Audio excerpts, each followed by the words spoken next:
I wish there was something.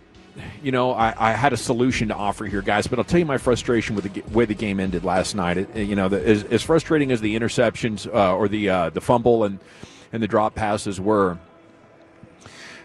what do you do when the defense wants you to throw a 50-50 ball down the field and you only need 3 yards? And if you hit the 50-50 ball, best case scenario is that you score with like a minute and a half remaining on the clock. I don't know if Dak can check out of that play. I don't know if you should just not throw it.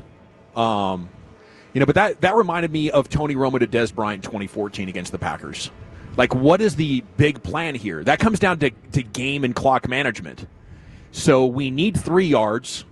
I get sending the guy down the field, right? Let's clear things out. Let's threaten them with that. But they're putting it one-on-one. And Collinsworth even said, we're going to get a one-on-one ball here. CeeDee's probably going to get left alone. And it happened. It played out in the next 5 seconds. And I'm thinking, man, that's what the Packers want you to do, because they're thinking probably you're not going to get it.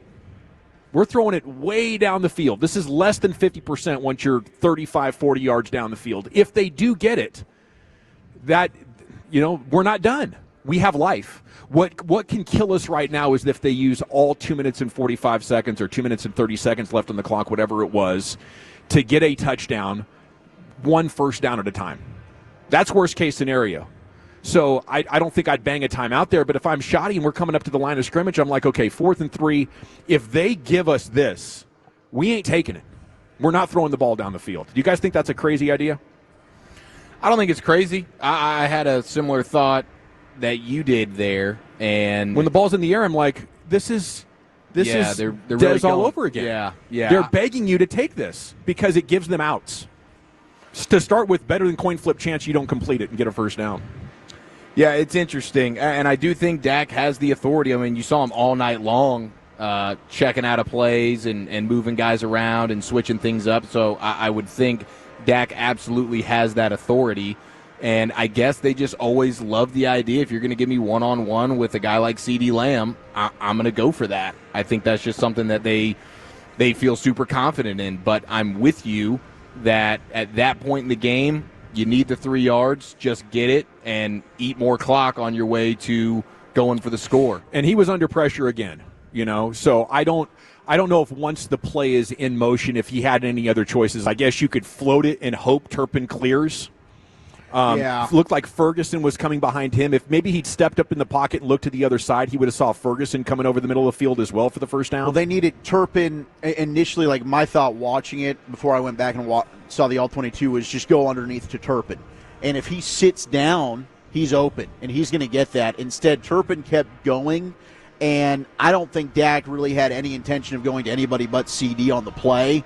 And in fairness to him, like, CeeDee was open. It should have been they should have hit it. It could have been a touchdown possibly if he doesn't overthrow it by a yard to where CeeDee's now got to split the difference on that throw and Ferguson's throw. Ferguson's a little bit longer, CeeDee's a little bit shorter. And the Ferguson one, I mean, maybe if he had a little bit more time. Absolutely. Agree 100%. Yeah, if he underthrew that one and then he overshot that one with CeeDee. So, like, I thought going underneath to Turpin was the play.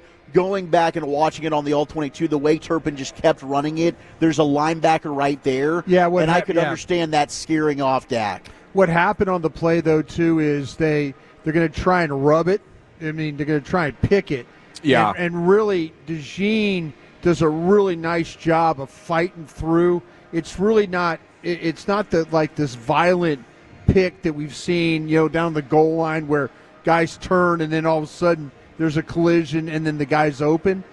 Really, you didn't get much help from Pickens on that, because DeJean was able to fight and work around it, and then he was able to grab Lamb and slow him up from getting to the ball. Yeah. So if it's clean, maybe Lamb doesn't even have to dive, but he has to dive because he gets held up. Pickens really didn't help him much coming off the line to kind of get that pick. He could have slowed up and made a collision right there with DeJean and then got Lamb up the field, and it might have been clean. The thing with Turpin, and I thought the same thing initially coming across. Yeah. They bring Bond. He comes on the blitz. Yeah. They fake. Campbell fakes like he's coming on the blitz, and he drops. So what happens is he's at like the A-gap depth, and he attacks and then backs up, and that's right into that where Turpin was right where Turpin. Yeah. Turpin, now, if Turpin sat down, then he'd have been okay, but he didn't do that. Turpin sees it clear, and he's going to go all the way across, but in reality, he gets fooled by the linebacker Campbell dropping back. Yeah. So his looks muddy, but it looked like to me the way Steele gets beat right off the jump, too, at right tackle. I thought on that play, going back and watching it, Dak made the play that he needed to make. I thought CeeDee was open, and if he doesn't get held up, and if the ball's just a yard shorter, the mesh that's connected, and who knows what happens after that. Yeah, the mesh of where they're running the pick, it's almost like the guys were on this. You got Lamb who's a little bit back, and then all of a sudden you get a situation where Pickens.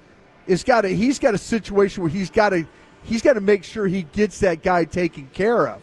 Because that's the whole idea. They're trying to rub that thing to throw DeJean off. He doesn't get thrown off. Okay. Man, that's a problem. Up next here on the CNOTE, Cowboys News of the Evening, Patrick Walker has given us standout performers from Week 1.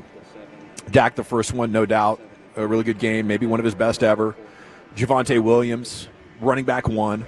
Marshawn Nealon, we've already talked about him. Brada said probably your best edge player. Then we get to offensive line, Tyler Guyton and Tyler Booker. Guyton gave up, I think he was credited for 5 pressures against him. That's not good. What do you think overall? Did you get a chance to zero in on the rookie Booker or the left tackle Guyton? Yeah, I think where Booker has problems, it's always going to be if somebody tries to move him. If it turns the stunts. Yeah. And that was a problem. That was a problem in training camp when there were stunts going on. He's just not accustomed to seeing. I know it's Alabama and big-time football and all that, but the NFL, you get a lot more of those twist games up front. Yeah. And where he's had problems is that he gets a little bit overextended, and then those guys are able to get around him. I think that there was times I thought your worst or your I shouldn't say the worst, but the lineman that played the poorest was Steele. I agree. Yeah, so brutal. Steele was the poorest, and then all of a sudden now you start to say, okay, where are the others? I thought Guyton was pretty good, especially the first half. Yeah, absolutely. I think he gave up the most pressures, though. But the thing about with Guyton, and I say this, and you're not wrong, but I think with Guyton's situation of not playing any at training camp, basically. Yeah. He's out there kind of trying to get a feel for how he needs to. It's a great point. How he needs to play. Definitely. And I'm not saying he was the best because, like I said earlier, Smith had a key missed block in the game that probably changed the game for you. Yeah. So it happened, but overall, the offensive line, they had to. Philadelphia wants to rush 4.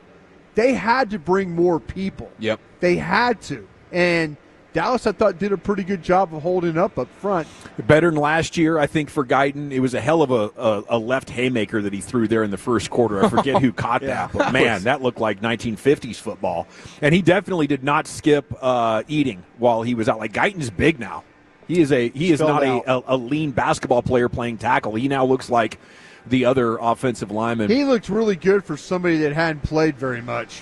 I agree. I mean, he looked like I was expecting his like all of his techniques and stuff to just be way, way, way off, and they weren't. Warren Sharp noted last night the Cowboys played zone 100% of Jalen Hurts dropbacks. Only one other team played 100% zone in a game last year. Buffalo? Logic for the Dallas strategy is pretty cool. I don't know. He didn't say who it was. I think it was Buffalo. I don't know who it was either, but the logic behind it is that when you look back at last year, Jalen Hurts was dang near dead balls last in a ton of categories when it comes to versus zone coverage and versus man coverage. He was dang near at the top of the list in major categories versus man coverage. Yeah. So I think that is the reason why they went that route. His arm. Yeah, and it clearly worked in terms of stopping them through the air. Unfortunately, first half he was just taking whatever he could with his legs. It was easy Yeah, money. incredible job, I thought, by the defense there with that strategy, and then with the run fit adjustments they made, particularly in the second half. It's a big reason.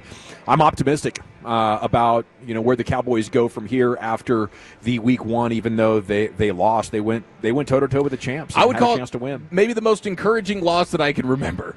Yeah, Probably well since the said. Bucks opener in 2021. Yeah, good call. Good call. Yeah, there you go.